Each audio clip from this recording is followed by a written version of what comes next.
আর সর্বোপরি যে কথা না বললে নয়, আমাদের বাংলাদেশ জাতীয়তাবাদী দল বিএনপির ভারপ্রাপ্ত চেয়ারম্যান জনাব তারেক রহমানের নির্দেশনায় রাষ্ট্র সংস্কারের ৩১ দফা বাস্তবায়নের লক্ষ্যে আমরা জনগণের সাথে সম্পৃক্ততা রেখে আমরা আগামী দিন জনশিশুর পক্ষে কাজ করব।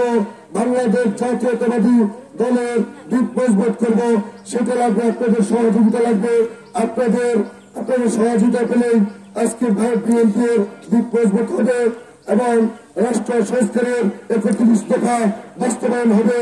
জনসম্পৃক্ততার মাধ্যমে আগামী দিন রুখে দিতে হবে সন্ত্রাস, রুখে দিতে হবে চাঁদাবাজ, রুখে দিতে হবে জুলুম করে কোন অন্যায় করে বাংলাদেশের ঠাঁই হবে না। তাদের যে নির্দেশ কোন মতেই কোন অন্যায় অত্যাচারকারী হবে না। বাংলাদেশ জাতীয়তাবাদী দল মশাখালী ইউনিয়ন শাখার সাবেক সহসভাপতি, পাগলা থানা জাতীয়তাবাদী মৎস্যজীবী দলের আহ্বায়ক জনাব আব্দুল লতিফ সাহেব উপস্থিত, আমাদের সাবেক মেয়রী জনাব আনোয়ার হোসেন বকুল বিধায়ক উপস্থিত, সৈনী থেকে জয়নুল আব্দিন সাবেক ছাত্র নেতা বর্তমান বিএনপি আব্দুল রব বিধায়ক উপস্থিত, মহাজুল সাহেব উপস্থিত, আমার ছোট ভাই যিনি সঞ্চালনের দায়িত্বে আছে সরওয়ার আলম উপস্থিত, আমাদের মোমেন ভাই এবং মোবাজ্জল ভাই, আমার সামনে উপস্থিত আমার মা বোনেরা এবং বাংলাদেশ জাতীয়তাবাদী দল বিএনপির পাগলা থানা বিএনপির যুগ্ম আহ্বায়ক জনাব মনিরুল ইসলাম চমক সাহেব আজকের এই বস্ত্র বিতরণ অনুষ্ঠানের প্রধান অতিথির দায়িত্বে আছেন। আমার চাচা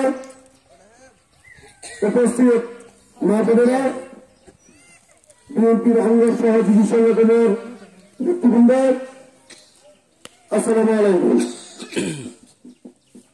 সর্বপ্রথমে আমি আপনাদের কাছে ক্ষমা চেয়ে নিচ্ছি। আমার এই ক্ষুদ্র উপহার, এটা কোন রিলিফ নেই, আপনাদের জন্য ক্ষুদ্র উপহার আমার তরফ থেকে এই শীতে ক্ষুদ্র কম্বল। আমি তো হয়তো সবাইকে দিতে পারবো না বা সেই ধরনের সামর্থ্য হয়তো আমার নেই।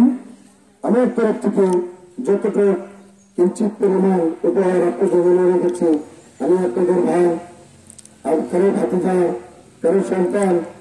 আপনারা অনেকে আমাকে, আমি যখন বিয়ে করে নাই ছোট ছিলাম তখন আমার মেম্বার বানিয়েছিলাম, আমি তো আপনাদের কাছে আগেই দিব, আপনাদের কাছে আমি দিবি। ঋণ পরিশোধ করার মতন ক্ষমতা আমার নেই।